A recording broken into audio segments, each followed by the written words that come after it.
you are welcome in online series of machine design. Myself, Namisha Goswami. In this lecture, we will discuss about different types of heat generated, dissipated, and extra amount of mass of lubricant required to dissipate remaining heat, which will not dissipate it directly, or you can say that by itself. Okay. So this total points we will cover in today's lecture.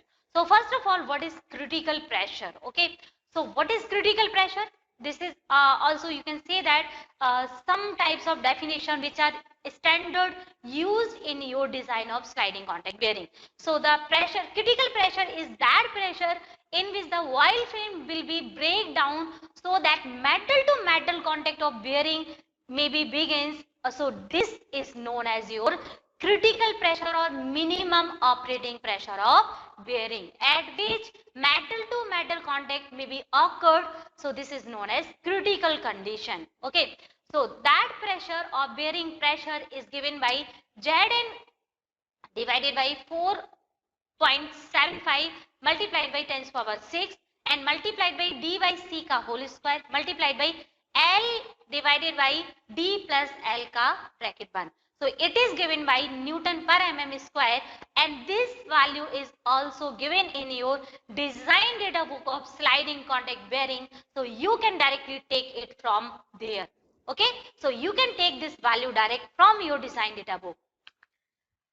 Now, where Z is given in kg meter per second. So Z is your viscosity, N is your RPM, okay, and D is your diameter of your journal, and C is your diametral clearance, L is your length of bearing. Okay, so bearing pressure is given in Newton per mm square, and P may be calculated from given data for design that should be less than of your maximum bearing pressure for given machinery. So what is mean by this?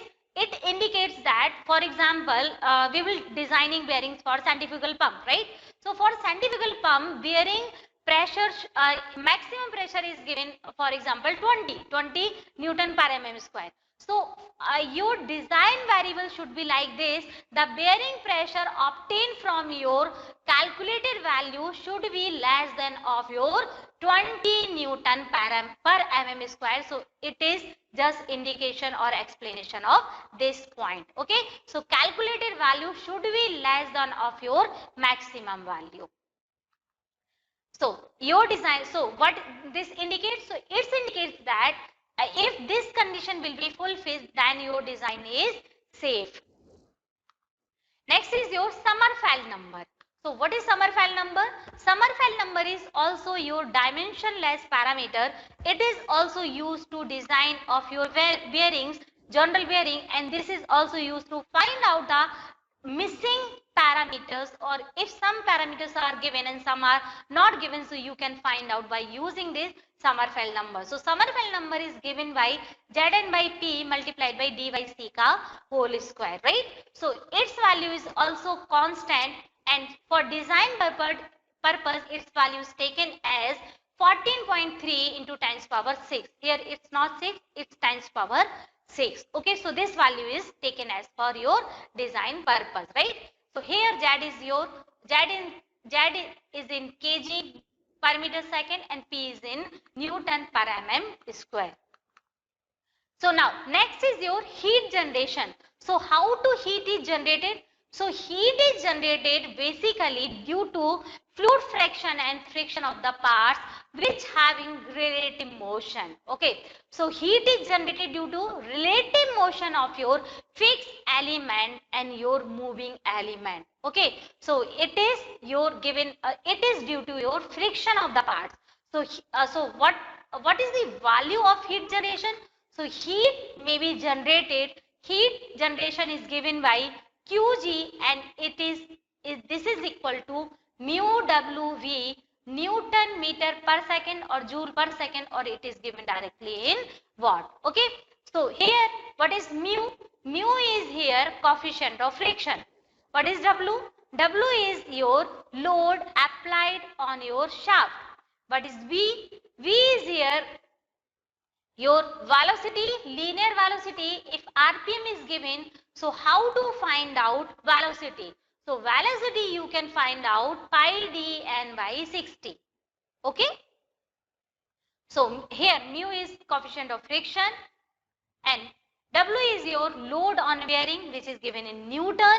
So what is, yes, how to find out mathematical? So mathematically what was the bearing pressure? So bearing pressure was given, you can see here, P is given.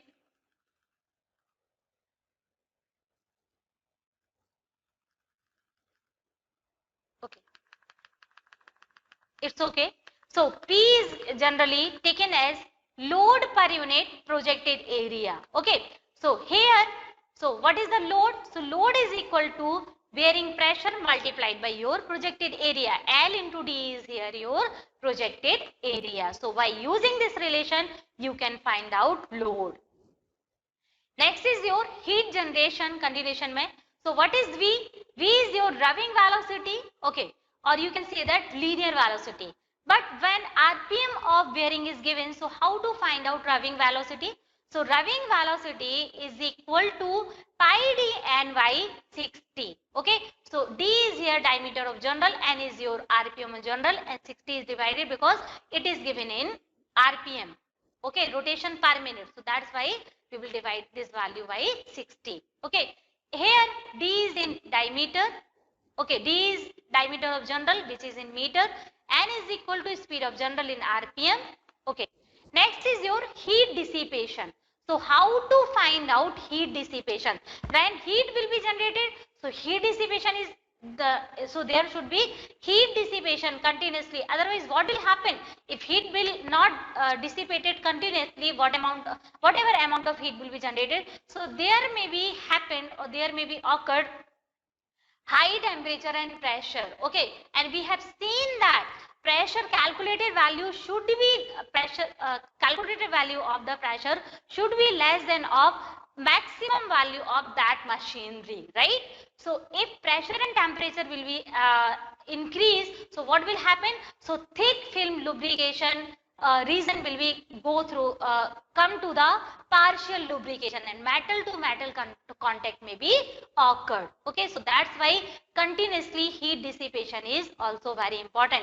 So how much amount of heat will be dissipated, or on what factor heat dissipation will be depend.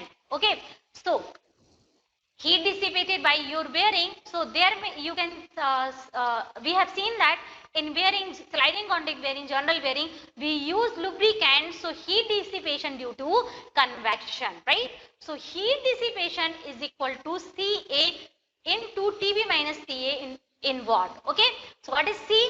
C is here your heat dissipation coefficient, which is given in watt per meter square degree centigrade, right? A is your projected area of bearing, which is always in meter square, so which is equal to L into D. What is Tb?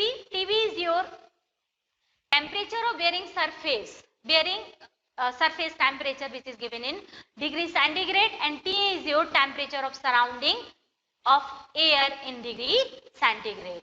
Okay, so it was the heat dissipation. So what should be the equilibrium condition? So in equilibrium condition, or in after thermal equilibrium, heat dissipation should be equal to heat generation, right? But in actual practice, it not happened. So what will happen? So what we have to do if heat generation is not equal to heat dissipation, or you can say that if heat dissipation is not equal to heat generation, right?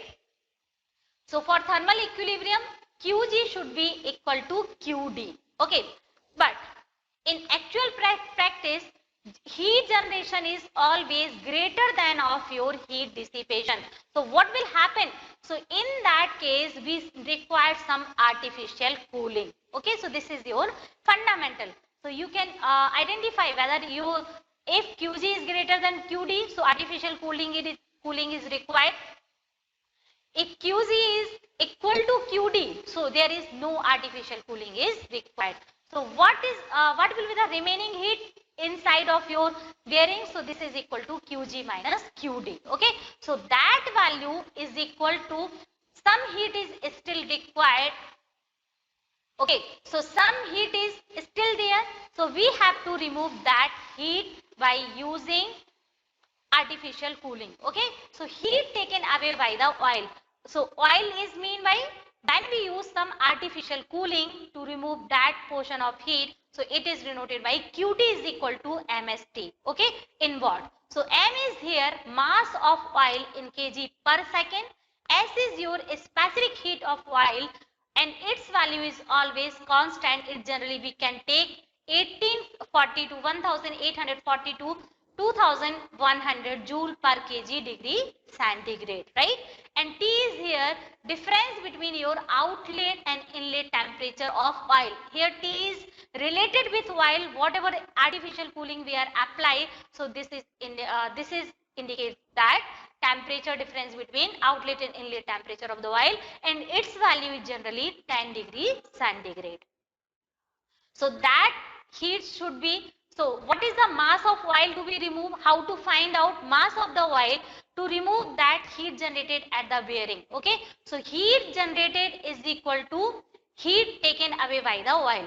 So what should be the heat generated means heat remaining inside of bearing after dissipation. So it was the Qg minus Qd, so that is equal to M into S into T. So by equating this equation, you can find out mass flow rate in kg per second. Thank you.